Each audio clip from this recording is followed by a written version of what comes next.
After 4 months of harassing phone calls, Heather and Courtney Kuykendall were afraid to answer their cell phones. The graphic, violent threats came at all hours, forcing the family to change their cell phone numbers. But even that didn't work. They said they were going, to rape her. The Kuykendalls were featured on NBC's Today Show after anonymous stalkers literally took control of the family's cell phones and began following their every move. Text to landline message. We are going to start coming every night. You just might not know when. We're looking at you. They're listening to us and recording us. We know that because they will record us and play it back as a voicemail. So how is this possible? Just take a look at the internet. That's where you'll find the latest spy technology for cell phones. Marketers claim you can tap into someone's calls, read their text messages, and track their movements anywhere, anytime. They say you can catch a cheating spouse, protect your children, and hear what your boss is saying about you. And they'll never know, because it's supposed to be completely invisible, with absolutely no trace. This stuff's pretty creepy. Yeah, exactly. Rick Mislin is a former military intelligence officer who now runs the cyber forensics lab at Purdue University. He's examined thousands of cell phones and says spy software can now make even the most high-tech phone vulnerable. I think a lot of people think their cell phone calls are very secure. Our privacy isn't always what we think it is. And you don't have to take his word for it. Just ask Cindy Hebert. Cindy is a producer at Channel 13, and with her permission, I've installed spy software onto her cell phone. Hi, it's me. What are you doing? While Cindy's at home making phone calls to her family. Have you guys thought any more about coming through here to Indianapolis to Florida? Yeah, it'll be a long time. I'm outside on my cell phone listening to the whole conversation. Okay. Whenever you make it through, we'll be here. And there's more.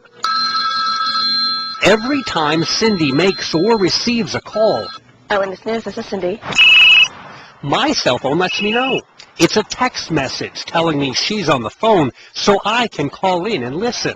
On my computer, I also get a copy of her text messages. I can see the phone numbers of all her incoming and outgoing calls, and no matter where Cindy is with her cell phone, I get constant satellite updates on her location. I can literally track Cindy anywhere she goes. And I'm just getting started. Take a look at this. Especially if she's already, thin and little. Cindy doesn't even have to be using her cell phone for me to hear what she's doing. Even if her cell phone is just sitting on a table or attached to her purse, I can activate the speaker on that phone and secretly listen in. So what are the rules for listening in?